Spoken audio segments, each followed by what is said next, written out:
Vous regardez RTL. Bonjour mademoiselle Jade. Bonjour monsieur Calvi. Bonjour monsieur Gérard. Bonjour monsieur Calvi. Gérald Darmanin fait l'objet d'une nouvelle enquête. Après l'affaire de la call girl, il est désormais accusé d'avoir permis l'accès à un logement à une femme en échange d'un rapport sexuel. Bonjour Philippe de Villiers, vous vouliez réagir peut-être? Madame, ce monsieur Dar est la honte de la classe politique. Darmanin. Je le sais, la bougresse. J'ai réduit à dessein le patronyme de ce sinistre individu. Oui. Puisqu'il pense avec son dard, il mérite aussi d'en porter le nom. Hashtag balance ton porc. Ah, vous reprenez donc le célèbre hashtag féministe à votre compte. Absolument, je suis du côté des féministes. Hashtag MeToo. Hashtag ni pute ni soumise. Hashtag ne me libérez pas, je m'en charge. Hashtag un enfant si je veux, quand je veux. Et mon préféré, hashtag oser le clitoris. Oui, bon, alors, je vous avoue que c'est assez déstabilisant d'entendre les slogans féministes célèbres dans votre bouche, monsieur de Villiers. Voilà, t'y faire, la gueuse. Contre les porcs qui décrédibilisent la classe politique, je milite désormais avec mes sœurs féministes. C'est bien. Combattantes courageuses qui brûlent leur soutien-gorge en agitant impudiquement à la vue de tous leurs seins nus gonflés de ferveur militante. Des seins de toutes les formes, de toutes les tailles. Oui.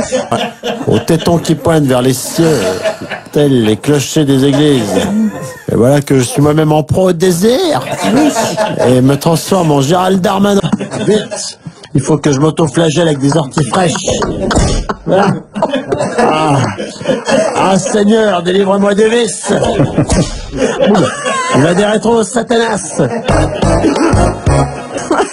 Très bien. Nous allons maintenant retrouver un infatigable militant de la paix qui a souhaité profiter de notre antenne pour lancer un appel. C'est bien ça, n'est-ce pas, Enrico? Tout à fait, ma petite gazelle à poncho. Oui, c'est vrai aujourd'hui. Oui, c'est vrai.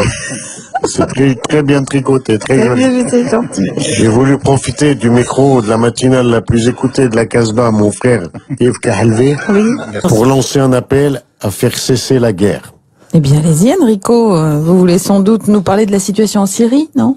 Pas du tout, ma sœur Jade. Parce que tu vois, Bachar el-Assad, je préfère même pas y penser, tellement qu'il me dégoûte à moi. Oui, oui. Il me dégoûte comme la fois où j'avais trouvé un ongle de pied dans ma corne de gazelle. non. Au salon de thé à Constantine. Ouh là là, mais alors de quelle guerre voulez-vous nous parler, Enrico? Mais de la guerre des Halidés. Ah, bah oui. Cette famille qui se déchire à eux, ça me déchire le cœur à moi. Tu as vu comment qu'ils se tapent dessus avec leurs avocats à cause que Johnny, il a tout laissé à la Haïticia, et que la peau des pois chiches à ses enfants, que ça. Ça me rappelle quand Tata Jamila, elle avait déshérité ma cousine Lilith et mon cousin Aziz, et qu'elle avait légué sa dent en or à mon tonton Abdel. Je te raconte pas le pataquès que c'était aux funérailles, qu'heureusement qu'il n'y avait pas Claude Lelouch pour filmer la bataille de couscous, parce que son iPhone, il aurait fini dans le bouillon, ma parole.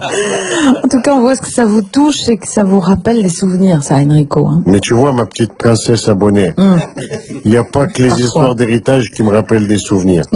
Il y a aussi, la mort de maison. Oui. L'histoire de la fille cachée à Clore-Clos. Claude François, Oui. hein, qui était aussi du bled. Oui, c'est vrai. L'Égypte, oui. Clo-Clo, c'est cette histoire de fille cachée à Clo-Clo qui me fait quelque chose. Ah bon, bah, expliquez-nous ça, Enrico. Ben, tu sais, quand on est jeune et brun et oriental, et qu'on joue très bien de l'aude à 12 cordes, forcément, qu'est-ce que ça fait? Ça attire les jeunes filles. Alors, je croise tous mes doigts que Dieu il m'a fait pour que Paris Match, il me sorte pas à moi aussi une fille cachère. Le 24 février prochain, notre infatigable ami Laurent Ruquier présentera sur France 2 Les grosses têtes font du ski, une version télévisée et hivernale de l'émission de RTL, dont nous nous sommes bien entendu procuré les répétitions.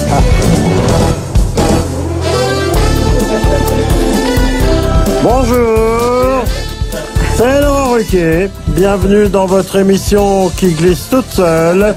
Les grosses têtes font du ski.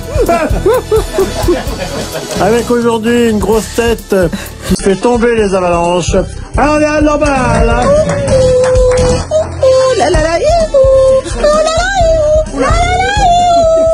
merci, ta gueule. Une grosse tête qui n'a pas froid aux yeux puisqu'il ne quitte jamais ses lunettes. Philippe Manœuvre. Salut les kids, c'est Phil Manœuvre, le plus vieil ado de France. Je suis dans la poudreuse jusqu'au cou. Mais ça doit pas être de la bonne parce qu'elle fond dès qu'on la sniffe. No way, bullshit. Une grosse tête qui croit encore que le tire-fesse est un lifting du postérieur. Christina Cordula. Bah dis donc mon chéri, elle est magnifique ton lancement, j'ai rien compris mais je l'adore quand tu dis que moi je me suis lifté des fesses. Mais qu'elle est bête. Et enfin une grosse tête du schnorr qui aime bien les bonhommes de neige, surtout la carotte, Jean-Phil en scène.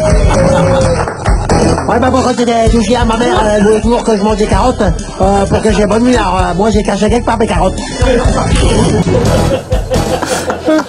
Mais qui sont cons. Merci à la redevance de payer nos forfaits de location chez Intersport. On va bien s'amuser et on va pas se faire skier. Oh, les grosses têtes font du ski. Quand on réveille, c'est merveilleux. Mais tout de suite, nous recevons notre invité mystère qui est dans la loge d'honneur. C'est l'heure de l'invité mystère sur RTL. Alors, invité mystère, est-ce que vous m'entendez? Donc si je comprends bien chéri, tu n'es pas Annie Dupéret de l'Audica qu'elle a des prothèses auditives dans les oreilles à elle?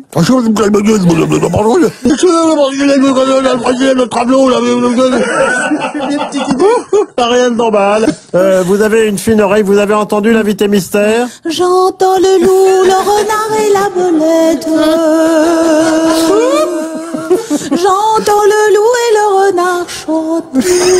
Au secours les kids, elle nous fait un bad trip bretonno-fusion celtique façon Nolwenn Leroy sous amphétamine en overdose de cidre brut.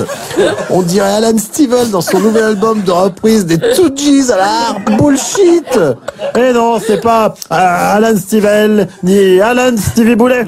Une proposition, Jean-Phil en scène? Ah ben moi hier j'ai pris le siège avec un moniteur et quand on est arrivé j'ai pas voulu lui lâcher son bâton mais je vais pas dire ma mère.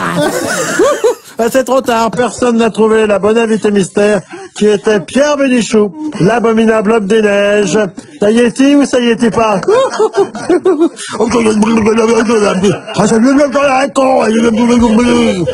À la semaine prochaine, je vous donne rendez-vous.